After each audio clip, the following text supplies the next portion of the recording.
जय श्री कृष्णा। आइए सुनते हैं श्री कृष्ण लीला का 18वां अध्याय। अरे सखी, हरिणियों की तो बात ही क्या है।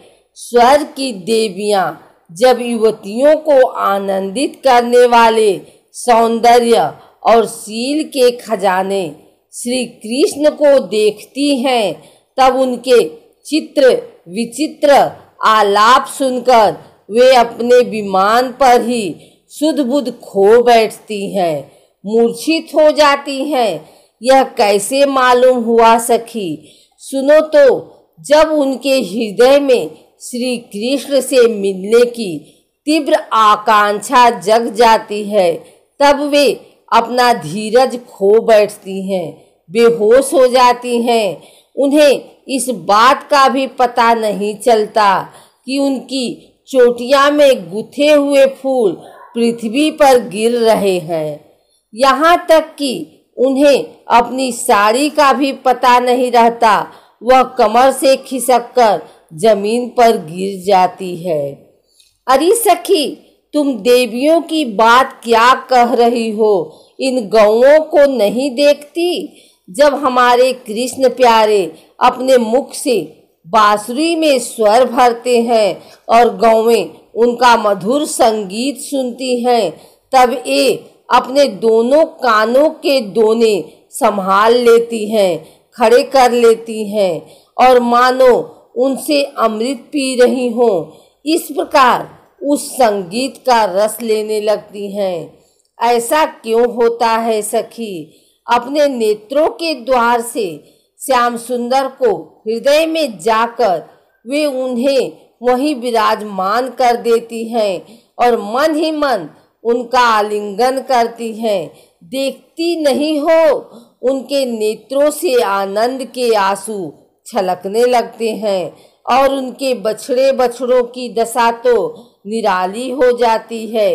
यद्यपि गायों के थनों से अपने आप दूध झरता रहता है, वे जब दूध पीते पीते अचानक ही बंसी ध्वनि सुनते हैं, तब मुंह में लिया हुआ दूध का घूंट न उगल पाते हैं और न निगल पाते हैं। उनके हृदय में भी होता है भगवान का स्पर्श और नेत्रों में छलकते हैं आनंद के आंसू। वे ज्यों के त्यों ठीक रह जाते हैं। अरे सखी, गौएं और बछड़े तो हमारी घर की वस्तु हैं, उनकी बात तो जाने ही दो। वृंदावन के पक्षियों को तुम नहीं उन्हें पहचानती, उनका कहना ही भूल है। सच पूछो तो उनमें से अधिकांश बड़े बड़े ऋषि मुनि हैं। वे वृंदावन के सुंदर सुंदर वृक्षों की नई और मनोहर कोपलों वाली डालियों पर चुपचाप बैठ जाते हैं और आंखें बंद नहीं करते। निर्निमेष नयनों से श्री कृष्ण के रूप, माधुरी तथा प्यार भरी चितवन देख देख कर निहाल होते रहते हैं तथा कानों से अन्य सब प्रकार के शब्दों को छोड़कर केवल उन्हीं की मोहिनी बाड़ी और बंसी का त्रिभुवन मोहन संगीत सुनते रहते हैं।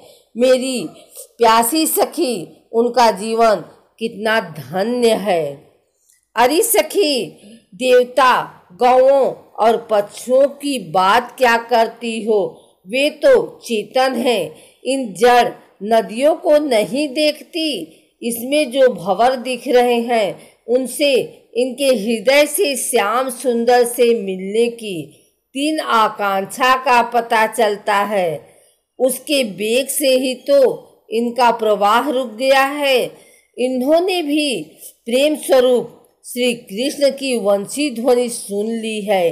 देखो देखो, ये अपनी तरंगों के हाथों से उनके चरण पकड़कर कमल के फूलों का उपहार बढ़ा रही हैं और उनका आलिंगन कर रही हैं, मानो उसके चरणों पर अपना हृदय ही न्यौछावर कर रही हैं। अरे सखी, ये नदियाँ, ये हमारी पृथ्वी की, हमारे वृंदावन की वस्तुएं हैं। तनिक इन बादलों को भी देखो। जब वे देखते हैं कि ब्रज कुमार श्री कृष्ण और बलराम जी ग्वाल बालों के साथ धूप में गौवे चरा रहे हैं और साथ साथ बांसुरी भी बजाते जा रहे हैं, तब उनके हृदय में प्रेम उमड़ आता है। वे उनके ऊपर मंडराने लगते हैं और वे श्याम घन अपने सखा घनश्याम के ऊपर अपने शरीर को ही छाता बनाकर तान देते हैं। इतना ही नहीं सखी, वे जब उन पर नन्ही नन्ही फूलियों की वर्षा करने लगते हैं, तब ऐसा जान पड़ता है कि उनके ऊपर सुंदर सुंदर श्वेत कुसुम चढ़ा रहे हैं। नहीं सखी, उनके बहाने वे तो अपना जीवन ही निछावर कर देते हैं। अरे भटू, तो हम तो वृंदावन की इन भूतनियों को ही धन्य और कृत मानती हैं। ऐसा क्यों सखी? इसलिए कि इनके हृदय में बड़ा प्रेम है। जब ये हमारे कृष्ण प्यारे को देखती हैं, तब इनके हृदय में भी उनसे मिलने की तीव्र आकांक्षा जग जाती है। इनके हृदय में भी प्रेम की व्याधि लग जाती है। उस समय क्या उपाय करती हैं, यह भी सुन लो। हमारे प्रियतम की प्रेयसी गोपियों अपने वक्ष स्थलों पर जो केसर लगाती हैं, वह श्याम सुंदर के चरणों में लगी होती है, और वे जब वृंदावन के पास पात पर चलते हैं, तब उनके भी लग जाती हैं। ये सौभाग्यवती भिलनियाँ उन्हें उनके तनिकों पर से छुड़ाकर अपने स्तनों और मुखों पर मल लेती हैं और इस प्रकार अपने हृदय की प्रेम पीड़ा शांत करती हैं। अरे गोपियों, यह गिरिराज गोवर्धन तो भगवान के भक्तों में बहुत ही श्रेष्ठ हैं। धन्य हैं इसके भाग्य।